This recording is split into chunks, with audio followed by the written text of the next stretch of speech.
Hey, welcome everybody. This is Nicole Franklin. Hi, I'm with an Epiphany conversation. We're EConvo on Twitter and all over social media. I am so excited because every few weeks we focus in on My Brother's Keeper, which is trying to be a hot trending topic here in the U.S.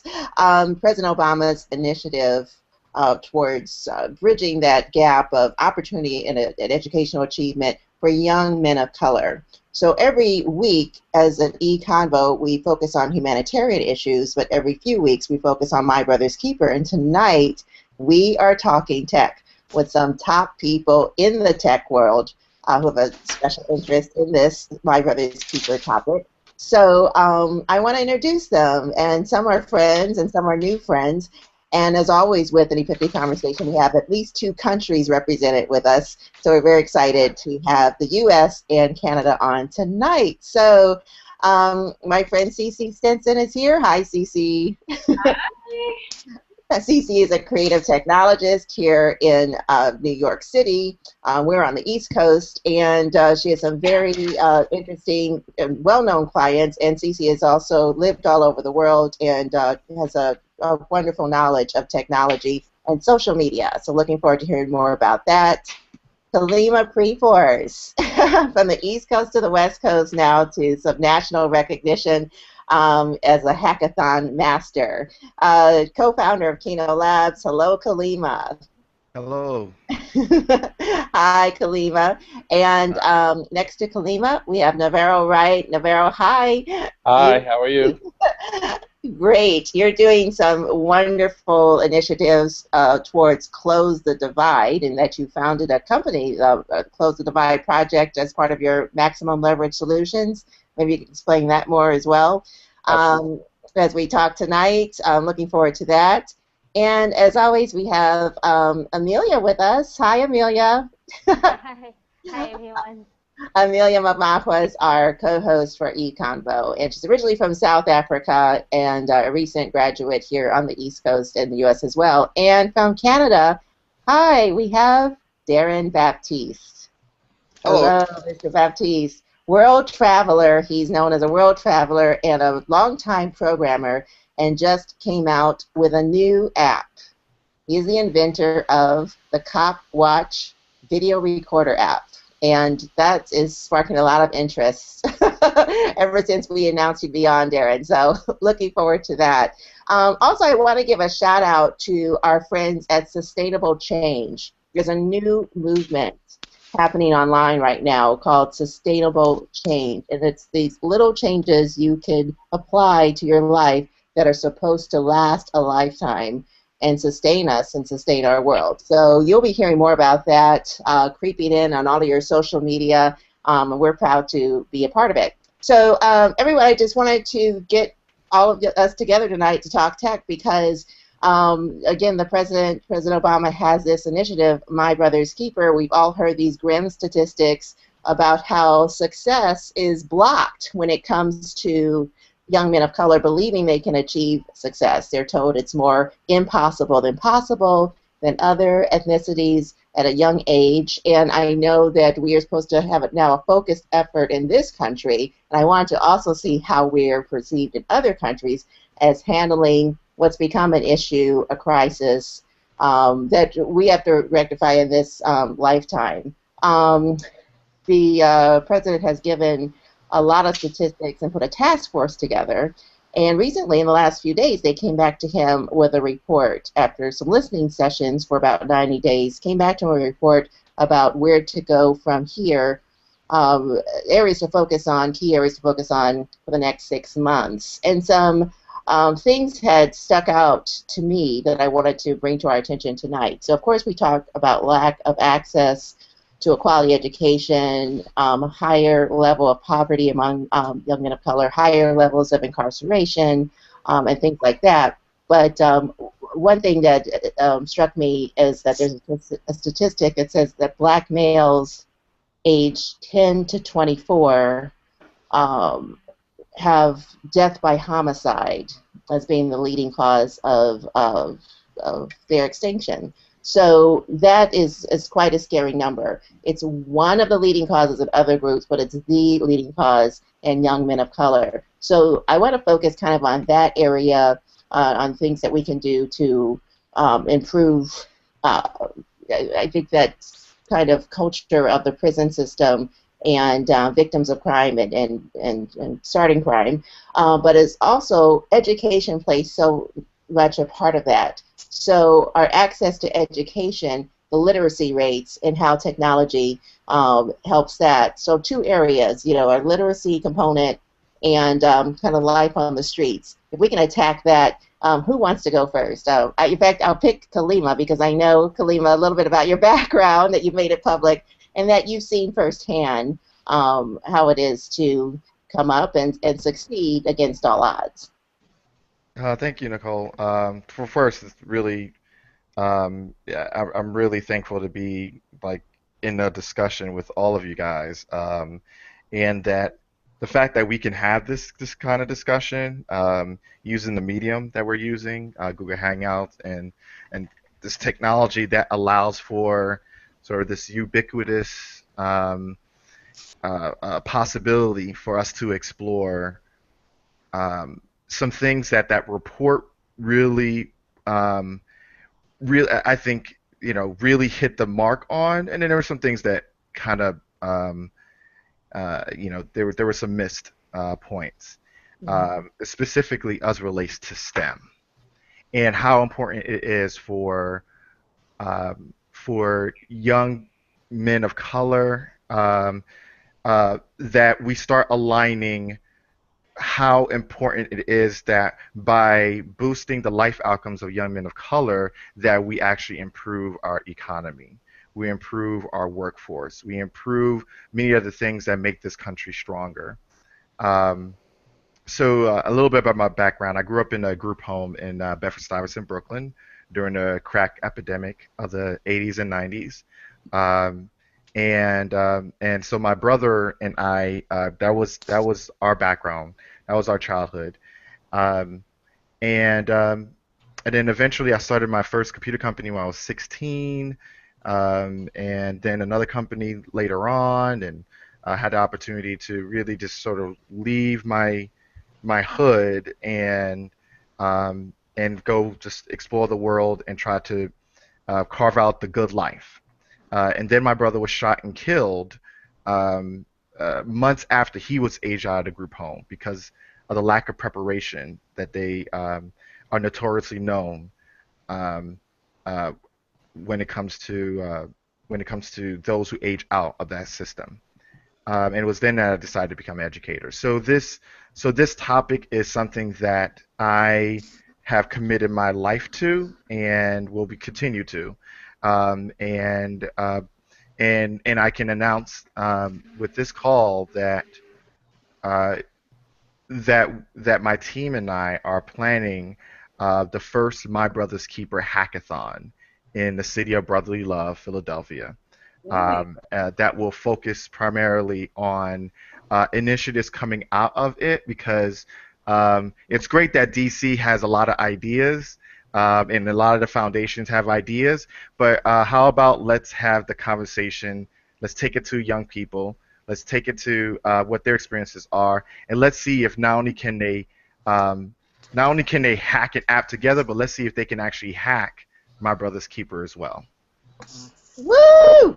That's great. Yeah, we love news. Thank you, Kalimah. Wow. Okay. Very, very cool. When is this happening? We're focusing on in the fall around October, November. We're actually in talks with Startup Weekend and Up Global on partnering with them, and perhaps having it during Global Entrepreneur Week in November. And of course, Yeah. we need a quick hackathon definition Sure. Okay. for So some yeah. of our viewers. All right. Yeah. Sorry. So a hackathon is an immersive event where you put, I always like to say, if you had Dr. King, Steve Jobs, Marvin Gaye, and Amelia Earhart all in one room, what would you get?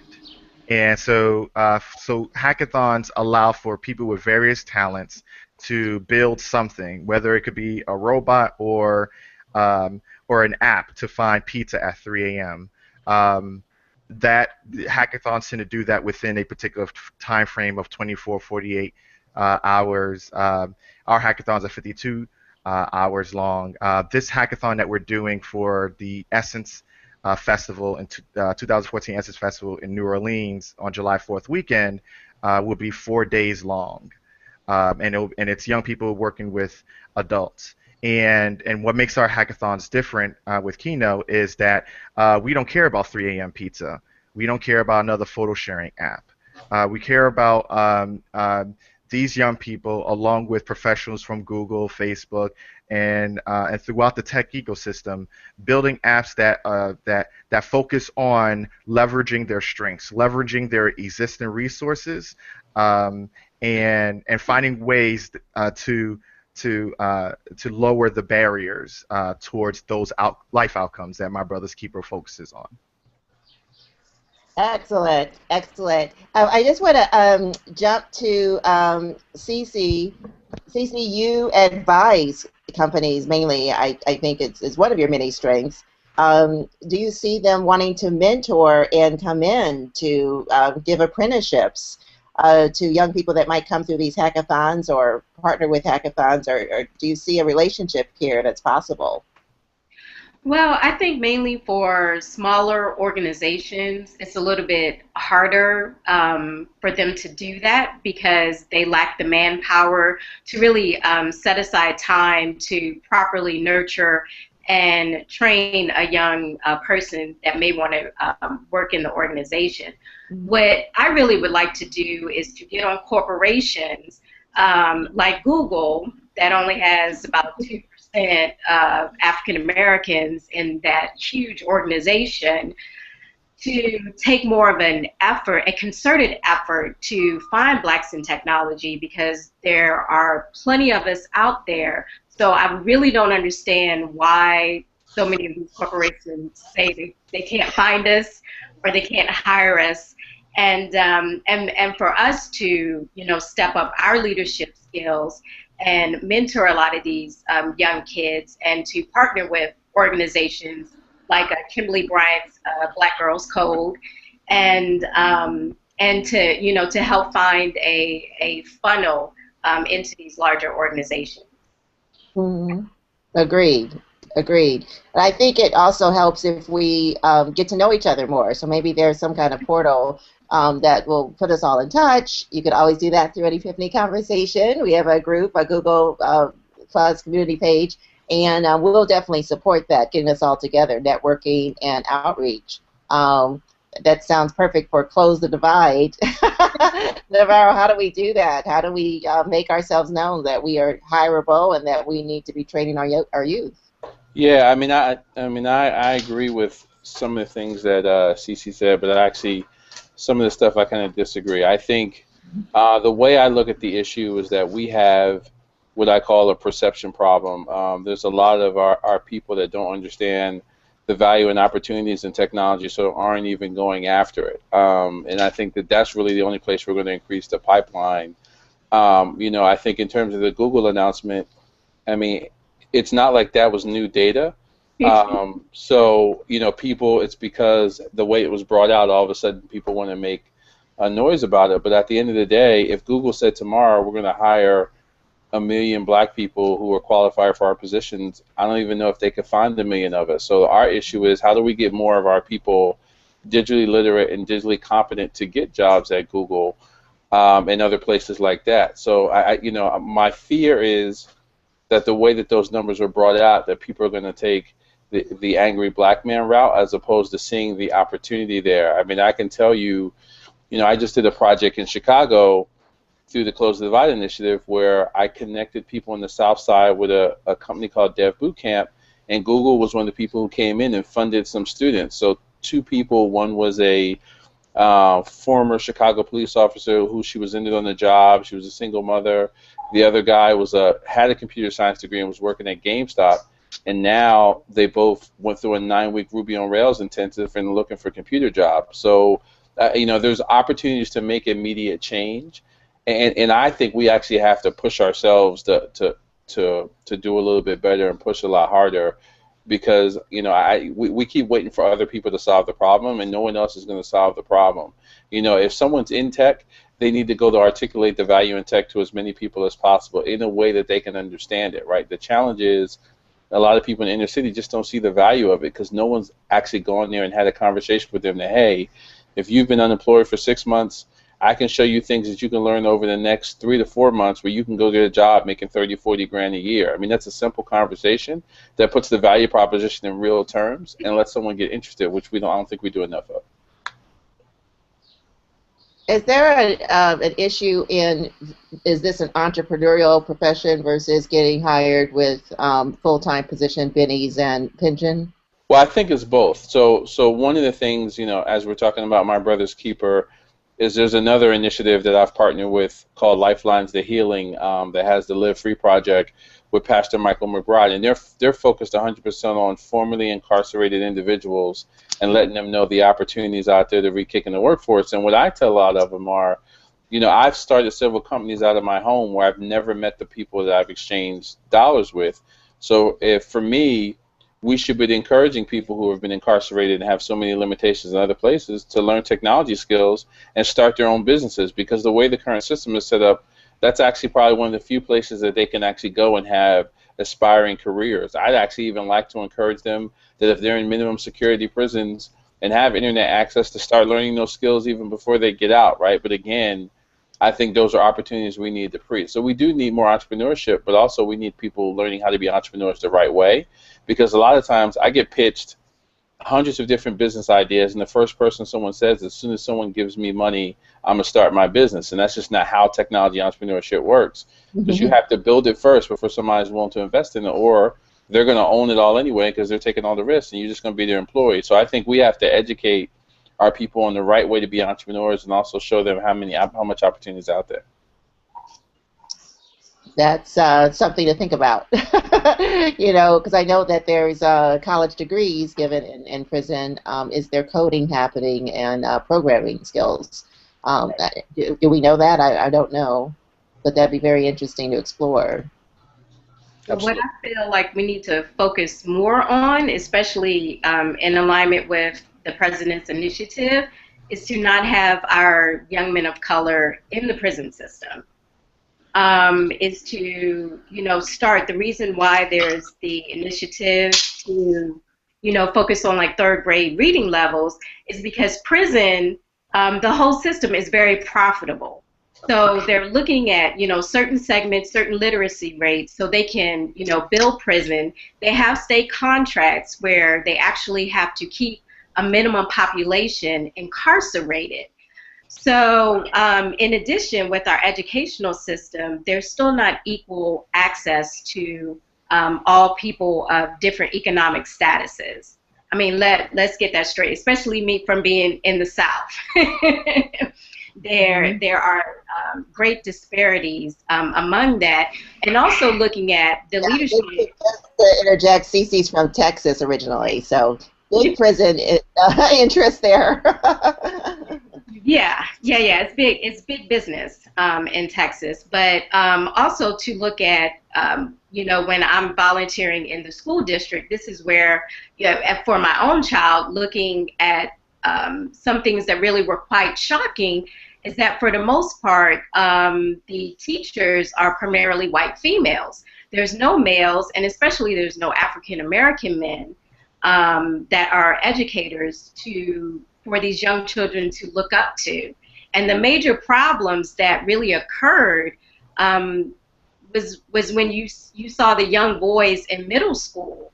And I feel like this is where like their racial identity is becoming more prominent, from them going to be cute and cuddly to society branding them as a menace, when actually they were just kids having fun.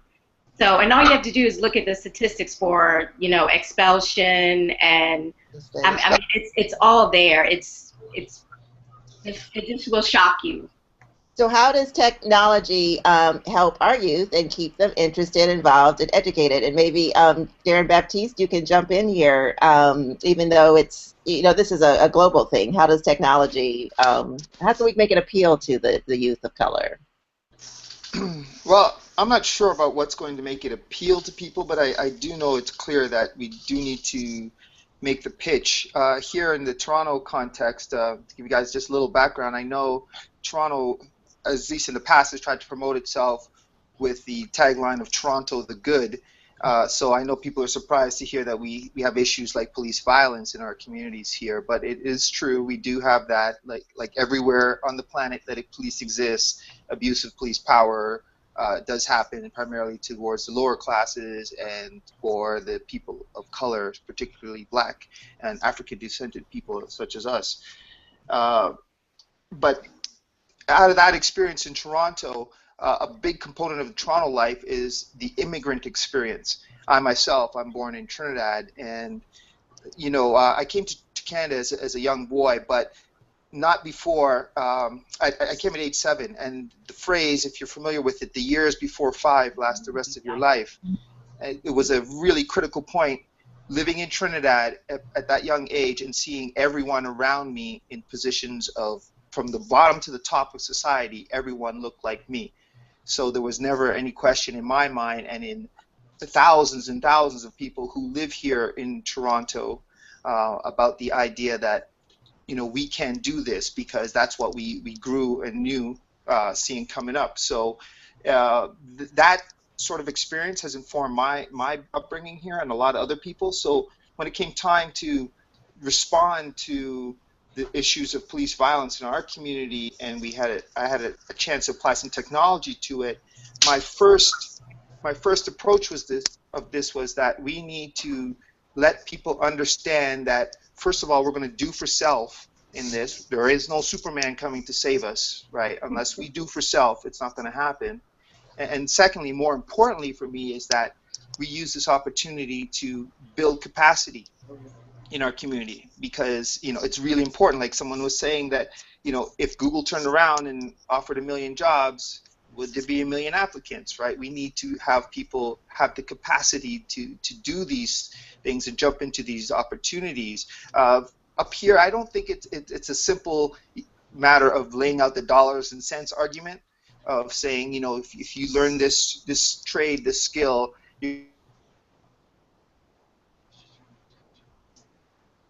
I think he will come back, but he's having connection issues. We have a question from the audience still on this topic. Joe Mosley is asking, our youth are digitally connected via social media. We know that.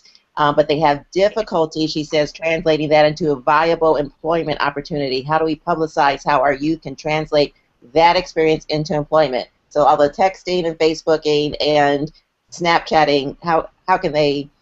I mean, I think it's about articulating the value. Like when I give talks to kids, I show them a copy of an article that was in Fast Company about a couple years ago called The Apprentices. It was 5 white kids ages 13 to 18 who all build apps in their spare time who make $50,000 a year from their app, right? So, and every time I show that to a group of room, the kids start screaming and like, oh, I'm gonna do it tonight and this, that, and the other, because no one sat down and said, hey, the skills you have are viable. I'm on the board of a program in Philly called Urban Apps and Maps. They do it at Temple University.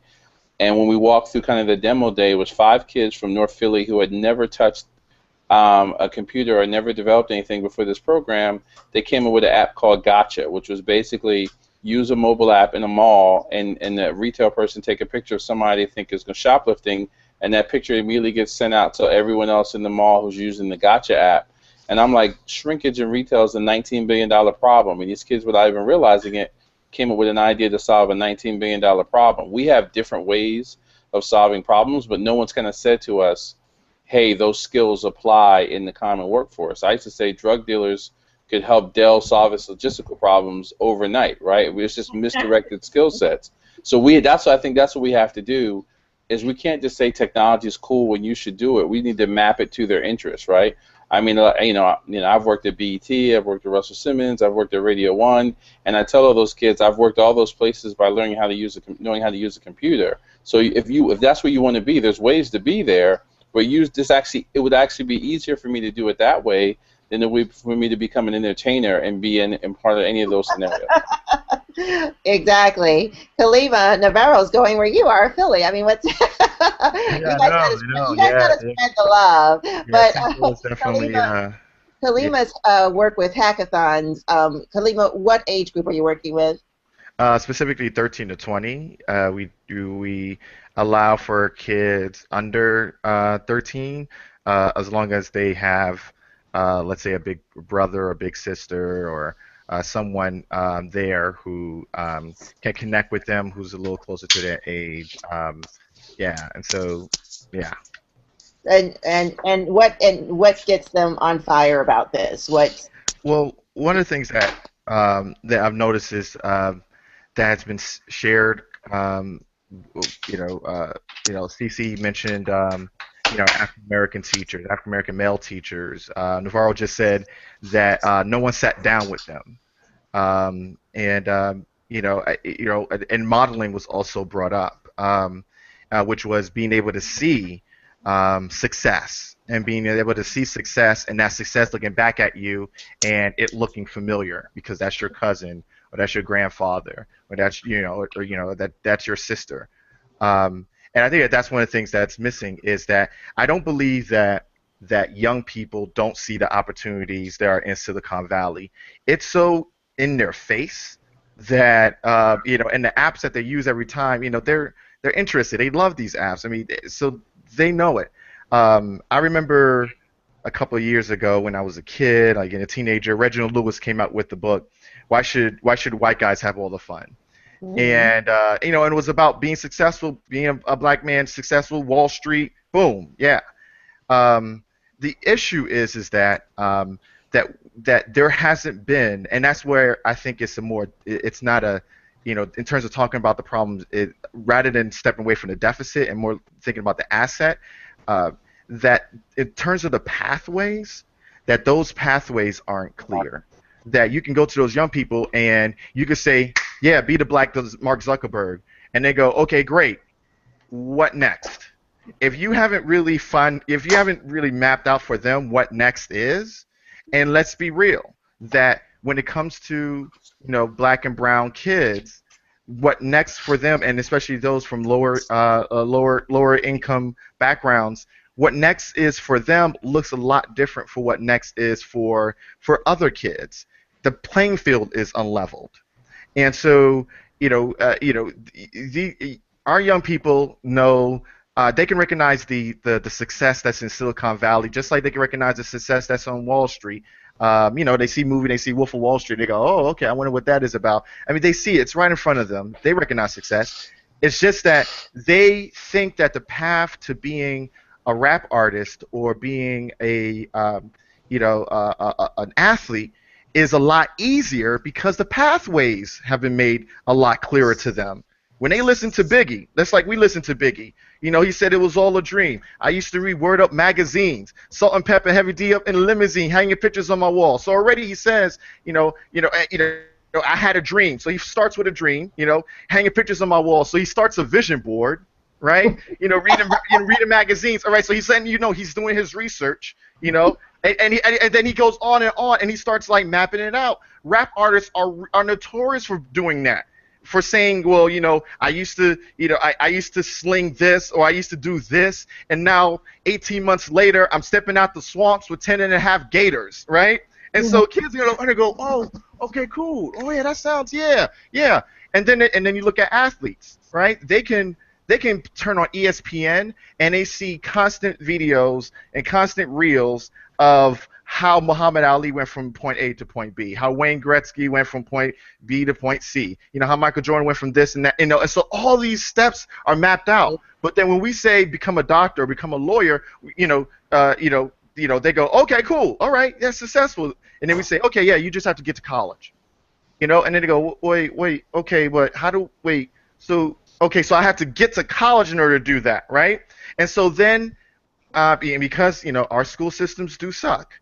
You know, when the suckage of our school systems begin to affect them, and they don't see that the path to them getting to college in order to realize that full career isn't as visible or solid, you know, then they give up. Then they begin to start looking at other paths. Community colleges will tell you how many students come into their doors, you know, come through their doors and change their majors constantly, and that the biggest problem that they face, it's a financial issue that they face, is that indecision, is students not knowing what they want to be. And so, you know, I believe that, you know, it's like when Navarrow talked about sitting down with them, just the fact that he was sitting down with them made a difference. You know, just the fact that all of us, you know, we have this young lady on the Google Hangout, that makes a difference. It's now no one can ever tell her that she can't be a black techie. No one. You know, they say that no, you can't do that. She'll say the devil is a liar. When the fact is that when Malcolm X, you know, when his guidance counselor told him that he couldn't be a lawyer, that he should be a construction worker. The problem with Malcolm X with that was that it wasn't just that the counselor told him that, it was that there was no one else in his life at the time who could tell him, no, he is a liar, and you can be more. And so I think that that's what it is that our young people need a whole lot more examples. They need mentorship, and us being able to step out of our cubicles. And this is a challenge to we as black techies. You know, we going through the grind. I understand we're going through the grind. You know, whether working with big companies or we're, you know, financially just making it, you know, as entrepreneurs, but we definitely should step out of our cubicles, step out of, you know, our home offices, step out of our co-working spaces, whatever it is, and actually mentor. Woo! Preach. I'm sorry, Yeah. I know, you were right on the money. What are we doing to do that, guys? I mean, like, what are some stuff we're doing right now? I mean, I started this community online. I mean, Navarrow, you've got a million businesses. I mean, what are you doing to, I guess, pass the handbook on, or the guidebook, or what kind of, what are some tangible steps? I mean, the things I've been focused on is kind of create initiatives that give people opportunities in places where they otherwise didn't. Like I said, in Chicago, I had Project Chicago, where my goal was to find a program that was already in Chicago, take it to the South Side. And when we did that, we had 800 people in the church, and we said, if you sign up, we'll figure out some people that'll back you. The church backed people, Google backed people, and now people who thought they had no career opportunities now are introduced to the world of technology and have opportunities. The next project I'm working on is a project Next Generation, where I've partnered with a company called Pave that will basically crowdfund your way through certain opportunities. So I'm looking for high school seniors who are skilled in school but can't afford to go to college. And what Pave's going to do is pay for them to go to a dev boot camp, so that by the time their friends finish their first semester, they'll be able to go out and get $60,000 a year jobs. Because I actually believe the stuff that we're doing to change the long-term pipeline is great, but we need some short-term, tangible, life-changing opportunities that need to happen right now. So that's what I'm focused on, and I think the playbook is, you know, I always say that there's already enough programs, services, tools that exist today to solve this problem. It's about cobbling them together to create low-hanging fruit opportunities. So I think anybody in their given environment should figure out what low-hanging fruit opportunities can they cobble together to create immediate opportunities for people. I agree, and I want to start posting these. We have a My Brother's Keeper topic, and I think I'm going to make one just tech, so that when you come on to our community page, you just click on that tech, and then we'll have you guys, your resources there, and then the word will spread, I think, pretty rapidly. Cece, I know that you give a ton of information via your Twitter feed. Will you want to share your Twitter handle, please? You're always educating us. At Indie Rebel. Indie Rebel, everybody. She's a rebel, R-E-B-E-L. Yeah, it's true. It's true. And then I don't know, other observations you've made, Cece, as far as this, you know, getting our handbooks together and passing the torch and.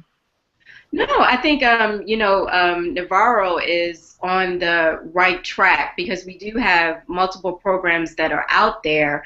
But I, just also would like us to focus more on the emotional journey that these young people have to go through, and to understand that there's so many barriers with, there's racism, the economic barriers. There's also, they talk about the issue of colorism, which is, very present in the prison system and in the educational system as well. So, to really just, get in there, understand, and motivate these young kids. And I'm just going by what I actually saw firsthand in the school system, where kids were telling me I'm the first African American that they knew that was educated, and I'm not making this up. So no, it just, letting kids say, hey, well, start thinking about what do you want to do, and giving them access and resources. I mentor a lot of young students back at home in Texas. We do online Google chats. So I practice interviewing skills with them. I review their resumes. I, even review their email articulation and let them know that this chatting and tweeting is not a professional language. So when you're actually right, your cover letter looks a lot different. This is what you need to say. You need to be on time, even for online chats ahead of time. And, just answering questions that they may have. And, one young lady, she wants to be in fashion, so I told her, you need to start your blog, you need to have an Instagram, start posting. If you want to be the fashion expert, you can do that, but right now you're not looking that part. So, start researching and come back to me. And, she gives me 6 months updates, so I stay on her.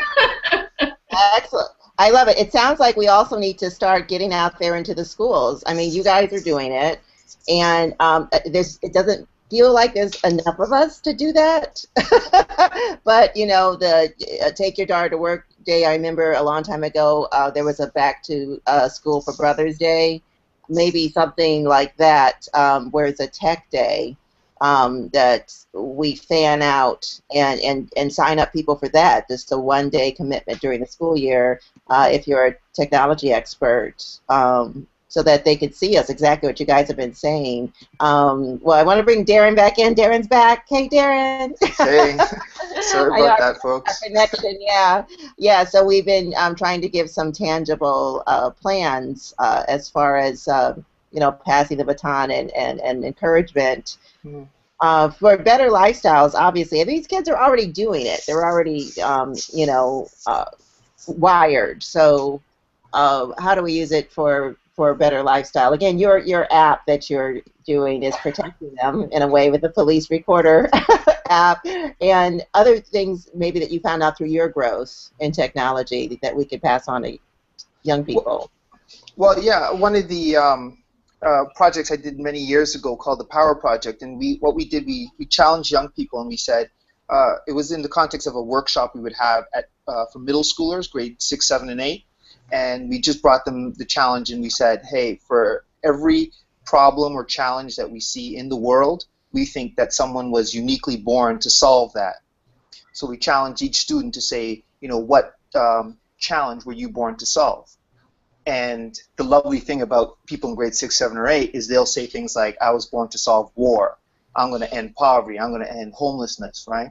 And so there's a principle we put in place that we don't say no. We say, okay, this is what you want to do. How do we go about doing it? Then you go through the steps of, okay, start your research. Who else has tackled this subject? What else is out there? What can you plug into? How do you grow things like that? And it's a huge, big picture thing, and it doesn't talk about some of the immediate things that we've been talking about in this discussion, like just simply getting into college and all that. But I am 100% confident that if I can turn a kid on who's 13 years old and turn her on to the idea that she has a role to play in solving some of these large world-changing problems, she'll make her way through life. If she gets tuned in and excited about solving something that's bigger than herself, then the one thing that's going to happen is her family's going to get excited by that, and they're going to see possibilities, and that's going to spread to her extended family, her block, her community. it's just going to spread like wildfire as people start realizing that, you know what, I can do this. I can make a difference in whatever it is. And so that's kind of the approach we want to take with Copwatch right now. We're hammering to people that what we did, as magical as it seems, it's really simple. And we're holding little workshops to show people exactly how it was done. It's really very simple. All right, I love a beautiful concept. Quick survey of you guys. I'm going to read just a quick little tidbit here from the report that went into My Brother's Keeper. In 2018, 4 years from now, 63% of jobs will require post-secondary education. And later on it says, according to the Bureau of Labor Statistics, occupations requiring a post-secondary education are projected to grow faster between 2012 and 2022 than jobs requiring a high school diploma or less. So college is essential. I would even say a step into grad school immediately after would be very, very nice.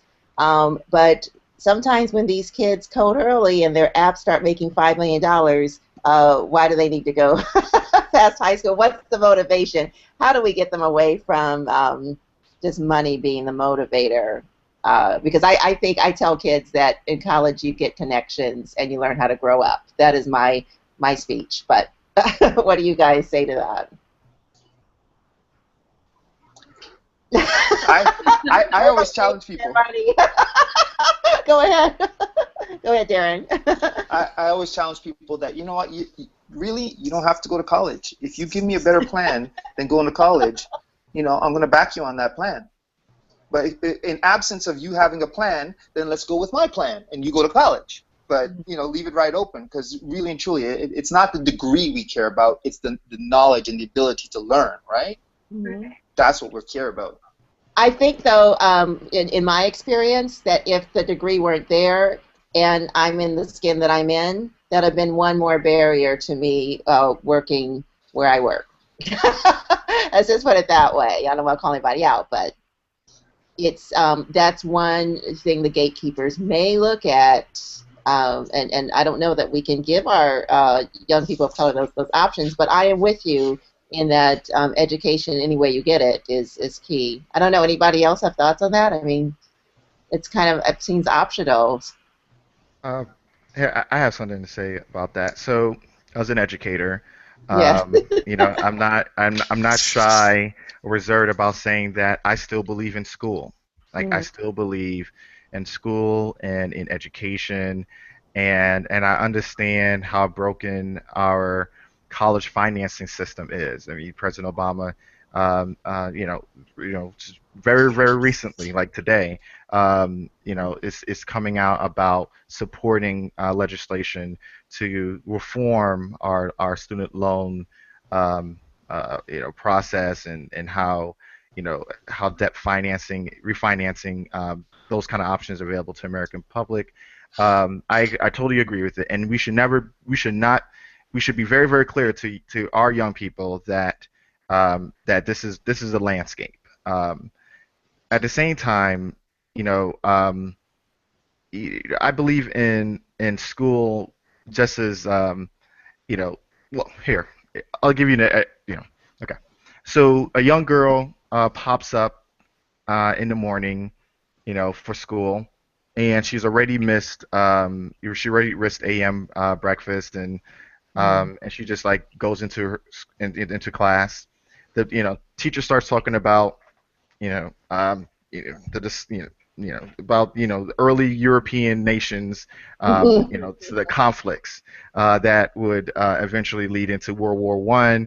And he sees her. She sees that she's not paying attention, so he calls on her, and she says, "Well, I don't care," and and then he goes, "Okay, well, then he has to make a choice." He's like, "Well, do I address this disruption? Do I ignore it?" And sort of let it fester in the background with the rest of my students. And so eventually, hopefully, somebody comes in, pulls her out of class and talks to her, and notices that she's got a black eye, and says, "Okay, how did that happen?" And she says, "Well, I had a fight with my mom," and so then you go, "Okay, all right, so there's a whole lot that's happening at home, and this is what we can do. We can make sure that if you miss breakfast, that we'll make sure that you'll have a sandwich. We'll have food prepared for you. If you are, if you're not doing well in classes, then we will have, then you can stay after school. We can also give you a job in school, and so that you can start taking care of your own train fare and transportation, back and forth to school. And we can also just give you a room where you could just sit in, and it just be you. And whatever is going on, is going on, and as well as we can provide you counseling. See, that to me, that's what school is for me. And that is that school begins a tradition of de-isolating our kids and having them feel like the situation that whatever it is that they're going through, that it's taken so much space in their heads that they no longer feel that they have the power to own it.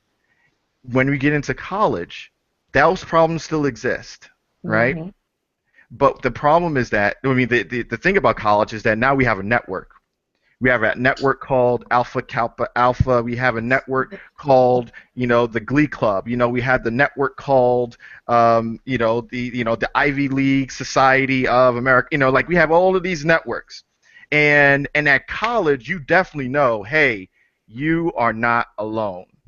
And I think that Dr. Malcolm Gladwell, really smart guy, much way smarter than me.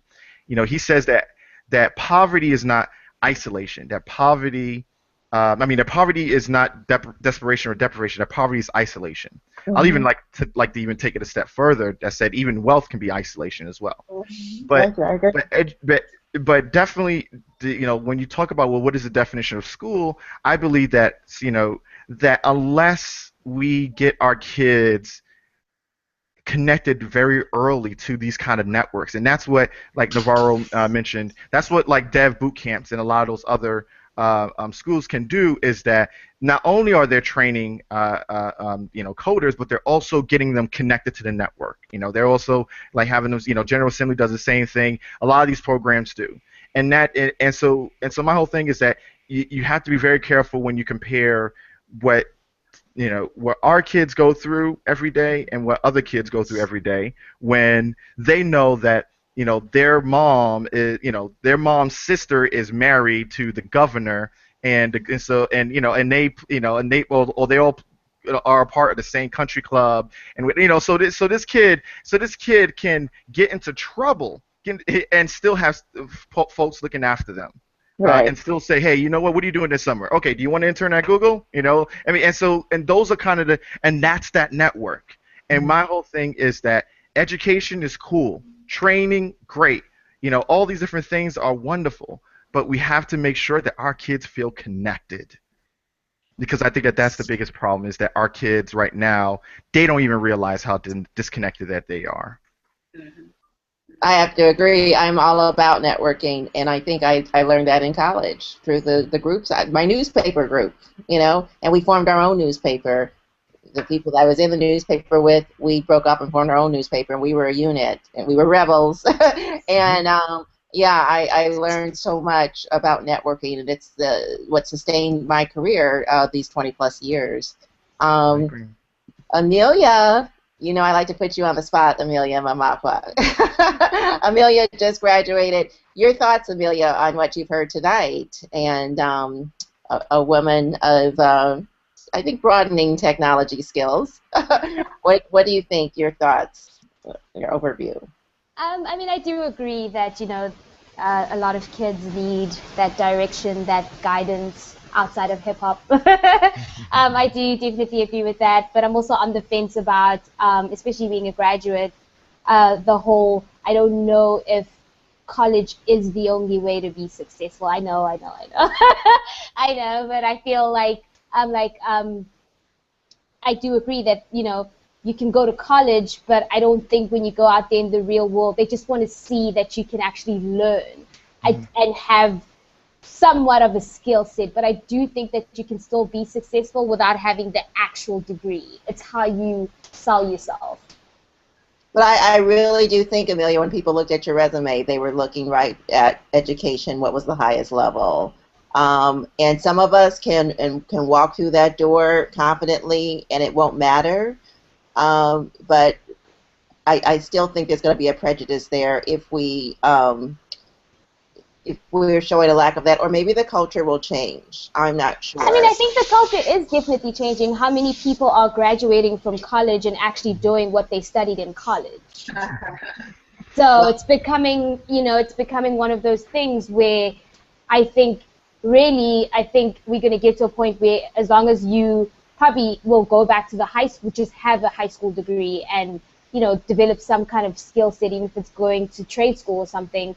But I don't think having an actual degree means if you don't have a degree, it's the be-all and end-all. I think you can still market yourself without one. Well, then it'll be interesting to see how this data prediction in the report to the president turns out by the year 2022, if they were correct or not. I mean, as long as it's not the medical field, then I think it's fine. I think it's fine. And Amelia will be checking in with you in 10 years. To see. We want a copy of your paper. Well, I mean, I was like one of those that went to college, but... But told everybody else around you not to. Okay. Yeah. Anyway, you guys, I can't believe we have to wrap it up. But I am so thrilled that we had a great conversation. I mean, I think we have some solid plans here. I know that I'm going to start a little subgroup in our group online. Again, we're at an Epiphany conversation. If you just Google that, you will find us online. We're going to start a little tech resource initiative so I can constantly update you with what our panelists tonight are doing, and we're going to find more that can network with us and do things, because these guys are very busy. I mean, Kalimah's all over the place doing his hackathons and spreading that love. Next, he'll be at the Essence Music Festival, which is a couple of weeks, so that's going to be so exciting. Don't remind me. Oh, Lord, don't remind me. Oh, Jesus. Oh, okay, Lord. I know. We'll definitely get the Oh, before that, I promise. But that's really exciting because, along with Yes We Code, it is just definitely putting the hackathons on the national map and hopefully international map. So I love it, love it, love it. Darren's app was just released in March. I believe you told me, Darren Baptiste, about the Cop Watch Reporter in March. You released it. So that's going to get bigger and more recognition. And so definitely feed into our group and let us know where to find you next. And you're always programming, I know. So whatever is next, And if you guys need interns or you want to set up an apprenticeship, please don't be shy. And so much can be done now, electronically. So let's just keep that in mind, that we can make announcements. I'm totally open to doing that anytime for you. Cece, what is next? Summer intern. Okay, excellent. I knew you probably would. She is so busy, and I have clients everywhere, and then I know one wants you all the time. So, so you're constantly now away from us. But she is connected. We do get a lot of posts from you, which is absolutely fantastic. Final thoughts, you guys. Cece, we'll start with you since you're up. Sure. Well, one thing I wanted to mention that we talked about was like the issue of just kids getting food while they're in the school system. And I think here in New York, Mayor Bill de Blasio is putting together a plan for everyone just to get to be fed at school. So there's no applications that the parents have to fill out. In order just to get a basic meal, and I feel that would definitely be an equalizer among all the different economic statuses in the school system. And then number two, it's so funny that we're having this conversation now, but I started reading Melissa Alexander's The New Jim Crow, which talks about the constant incarceration of young men of color. And this is nothing new. It's been around for a very long time. It's by design. Yes, yes, yes. So I can't wait to finish that book and really to find some resources and just get into something where I can try and help the situation. So. Yeah, I think we can do that with, again, the way that you're able to spread the knowledge through technology. It goes swift and it multiplies just very quickly with how many people, the reach, that we have. So excellent. Excellent. Yeah, making something bigger than us, attacking something bigger than us, which is what Darren told us. So final thoughts, Darren? I'm just excited. I like some of the thoughts that came across today, and I'm thinking of actually maybe tripping down to New Orleans, check out that hackathon, and maybe perhaps trying to replicate some of that up here. Some good ideas. So. I love it. Yeah. I love Yeah, Kalimah, he's going to be everywhere, and he travels. So thanks, Darren. It was so nice to meet you tonight, too. So we're looking forward to staying in touch with you. Kalimah, final thoughts? I know you have a million of them. Yeah, just I encourage anyone who's listening, watching us, to if you want to learn more, go to yeswecodehack.com to learn about the 2014 Essence Festival Hackathon through our partnership with Yes We Code. And Yes We Code Hack is going to be amazing in getting our NOLA kids, our NOLA youth, thinking about taking a step further from than being the next the Black Mark Zuckerberg, and actually creating Silicon Valley right there in the lower Ninth Ward. And so and that's what excites me. Oh, I love it. I think it's exciting too. Okay, and Amelia?